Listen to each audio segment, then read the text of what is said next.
Hello दोस्तों, मैं हूं प्रदीप गोयत और आप देख रहे हैं पीएस पहले। तो दोस्तों, आज का जो हमारा वीडियो होने वाला है वो एक ऐसे स्थान के ऊपर होने वाला है, एक ऐसी जगह के ऊपर होने वाला है, एक ऐसी घटना के ऊपर होने वाला है जिसके तीन पहलू हैं दोस्तों। और इन तीनों पहलू में से जो सबसे मेन पहलू है वो ये है दोस्तों, कहा जाता है जहांगीर की वजह से अंग्रेज भारत आए थे। पहला पहलू। दूसरा पहलू ये है दोस्तों, ये वो स्थान है जहाँ से शहजादा सलीम ने अकबर के ऊपर हमला किया था, इस आगरा फोर्ट के ऊपर हमला किया था।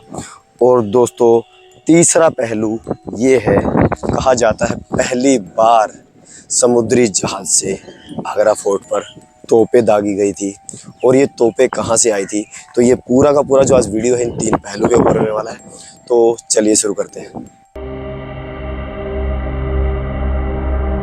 दोस्तों, सभी लोग जानते हैं कि जगह खास नहीं होती, लेकिन वहाँ पर हुई घटनाएं उसे खास बना देती हैं। और दोस्तों, यहाँ पर तो इतनी बड़ी घटना घटी थी, अगर वो घटना ना घटती, अगर उस चीज़ का इस्तेमाल ना किया जाता तो शायद आज अंग्रेज भारत नहीं आते। तो दोस्तों, सबसे पहली जो इसकी स्टोरी है वो ये है। दोस्तों, सबसे पहले मैं उस घटना के ऊपर आ जाता हूँ जिससे कहा जाता है कि अगर ये घटना ना घटती तो अंग्रेज भारत नहीं आते। तो दोस्तों, जब शहजादा सलीम या फिर जहांगीर जब अपने पिता से बगावत कर रहे थे, जब उनकी लड़ाई चल रही थी, तो उस समय पर उन्हें उनसे लड़ने के लिए कुछ हथियार चाहिए थे। और उसी समय जो वो हथियार थे और वो जो समुद्री जहाज़ था, वो उस जिसके अंदर तोपें लगी हुई थी, वो जहाज़ इंडिया ईस्ट कंपनी से लिया गया था। और दोस्तों, जब ये इंडिया ईस्ट कंपनी ने वो जहाज़ दिया तो वो जहाज़ इसी रास्ते यहाँ यमुना किनारे यहीं पर आया और यहीं से सीधा वो जो आप आगरा फोर्ट देख रहे हैं वहाँ पर तोपें दागी गई थी। और ये जो यमुना है, इसे वहाँ तक, इसका जो पानी का सतर है वो वहाँ तक हुआ करता था, जिसकी वजह से वो आगरा फोर्ट के बिल्कुल नज़दीक पहुँच गए थे। तो वहीं पर वो तोपें दागी गई थी और इसका नमूना अंग्रेज़ों ने ईस्ट इंडिया कंपनी के द्वारा ही दिखाया था। और जैसे ही जब जहांगीर जब इस गद्दी पर बैठे, हिंदुस्तान की गद्दी पर, तो उसी समय उन्होंने इंडिया ईस्ट कंपनी को परमिशन दे दी कि आप यहाँ पर व्यापार कर सकते हैं। क्योंकि इंडिया ईस्ट कंपनी ने शर्त रखी थी कि अगर आप हमारे दिए हुए हथियारों से अगर जंग जीत जाते हैं तो आपको हमें यहाँ पर व्यापार की परमिशन देनी होगी।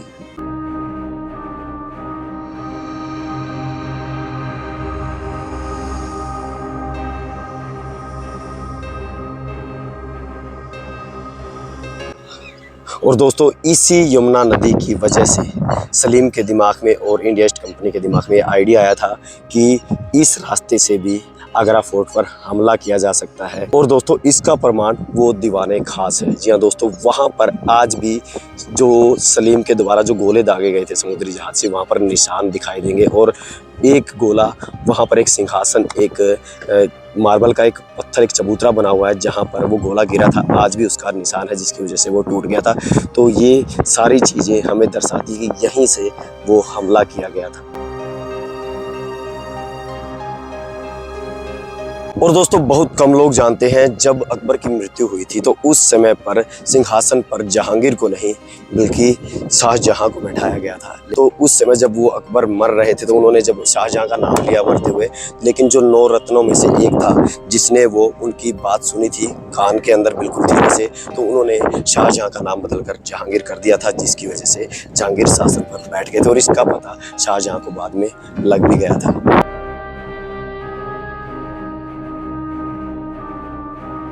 और दोस्तों, बात करते हैं सिर्फ जहांगीर की, तो ये बात सच है दोस्तों। अगर जहांगीर अंग्रेजों का सहारा नहीं लेते, ईस्ट इंडिया कंपनी से हथियार नहीं खरीदते, वो समुद्री जहाज़ नहीं खरीदते, तो शायद ये नौबत नहीं आती कि अंग्रेज भारत आते और वो यहाँ पर व्यापार करते।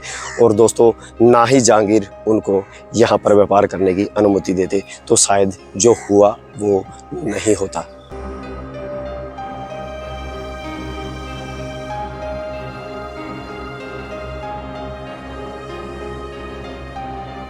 दोस्तों, ये था छोटा सा वीडियो उस स्थान के ऊपर जहाँ पर सलीम ने आगरा फोर्ट के ऊपर गोले दागे थे, जहाँ पर सलीम ने अकबर से बगावत की थी और जहाँ पर वो जहाज़, वो समुद्री जहाज़ आया, वो तोपों वाला जहाज़ आया, जिसकी वजह से अंग्रेज भारत आए। तो कैसा लगा ये वीडियो और कैसी लगी इसमें दी गई जानकारी? आगे भी ऐसी वीडियो लाता रहूँगा, देखते रहिए पीएस पहले।